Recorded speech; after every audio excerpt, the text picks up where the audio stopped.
Okay, Linda's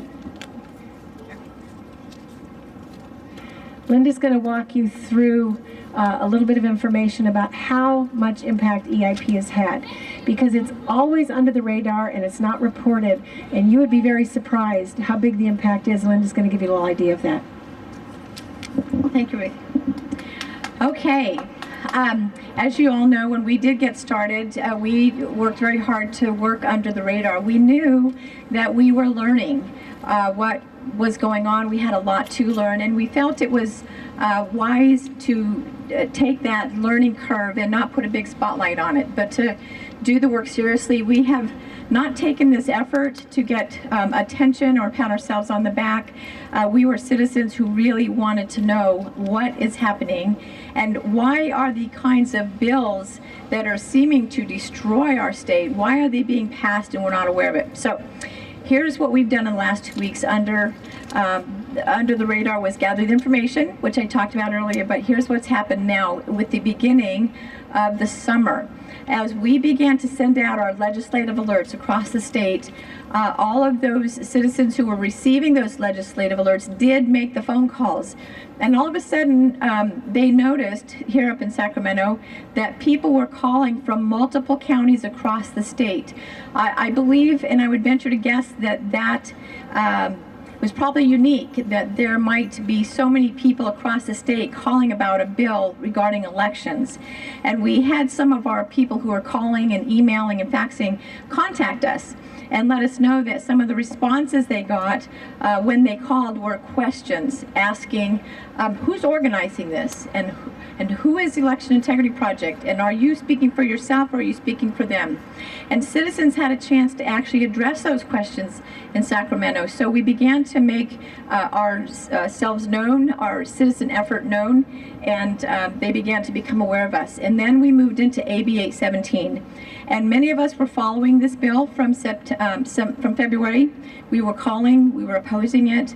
We've learned that we need to actually write letters earlier. We're learning the system. We become more involved in the legislative process. We'll ask our citizens across the state to join us in that effort as we learn the ropes and we learn how to do it. But we knew this one was on the horizon, and when it looked like it really was going to move to a final vote in the Assembly, we called upon the citizens of California to sign the petitions, and they did. We reached out to organizations outside of California to help us get the word out. And I have to tell you, organizations outside of California reached out to us. We began to get calls from citizens in other states asking what is going on in California and what in the world are you guys thinking that you would have non-citizens handling the elections in your state. And we let them know that we'd been watching the bill, we'd been calling and writing, we'd been trying to be part of the legislative process, the citizen voice. We don't have lobbyists up here in Sacramento who are speaking for us. We must speak for ourselves, and that's what we've been doing. Well, we asked them if they would consider getting on board and helping Californians stand against this bill. And so one of the organizations stepped up to help, and that was True the Vote. They have a national voice. They sent our media releases out to everyone on their list and media outlets on their list nationally, and helped people to stand with Californians to say that California elections belong in the hands of California citizens. And we have citizens from 45 states who signed the petition to stand with us, saying that our elections should be in the hands of our citizens. And that's really important because the other states were alerted as to what may be coming down the pike to their states, and they have now begun to talk to their legislators in their states and giving them the heads up that they're not going to take that one laying down.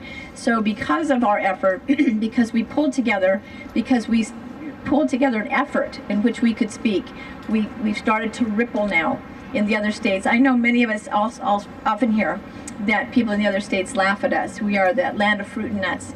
And we've been working for the last couple of years to reach out to people across the country and tell them who we are, that there are thousands of citizens across this state who are fighting back, who are getting involved. And I've had the privilege of meeting so many of you from the northern counties up in Shasta. These are foresters and ranchers, and they're astounded at the oppressive laws and regulations that are impacting their ability to take care of their ranches and their businesses.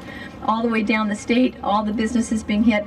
Our central counties who are being hit so hard because water is not being funneled down to our farmlands. In fact, that's how we got started down in the southern counties. We were not aware of the battle with water not being sent down to our farmlands until it had passed, until their farms were drying up. And so in the southern counties, we began to meet together to ask the question, what's going on and why didn't we know about it? So all of that to say, our state is being hit hard by overtaxation and over-regulation. I was going to go a different place with this, so I'm sorry, you guys who are filming. I have to edit this part out. Okay, let me tell you about the rest of the ripple effect. I contacted Catherine Engelbrecht from True the Vote to thank her for helping us to get the word out. And she said, I want you to tell the people in your state that you are having an impact that you don't know about, that you're not aware of, because we are so thick in the weeds of pushing back and fighting back and standing for freedom, standing for liberty, and standing for honest, fair representation. But she said, because of this effort with AB 817, that there is a ripple effect across the state. Now, she didn't define and state what that is, but we are so thankful for her effort, for the effort of True the Vote to have that national voice about honest elections, about integrity in our elections. And I just say that to all of you so that you will know to keep getting up.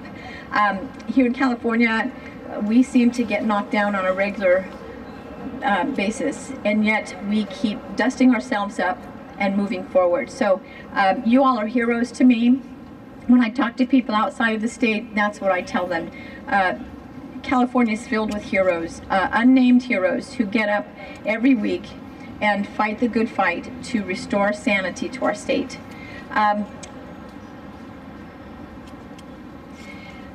going to tell you, I think all of you already know our history. For the sake of those who might not be here, I'm going to give you a very quick picture of our history. We founded in December 2010. 4 of us from the southern counties got started with the Election Integrity Project. We didn't realize that there were those across the central and northern counties who had also started the same thing. We looked carefully at what the issues are. We came up with a game plan for how to solve them, and we began to research our voter rolls to find out what is in our voter rolls. I'm going to talk a little bit later about some challenges that we have with California's voter rolls and the result of those problems. But that is one of the areas of work we do. The other area of work we do is energizing and training citizens to be involved in the election process.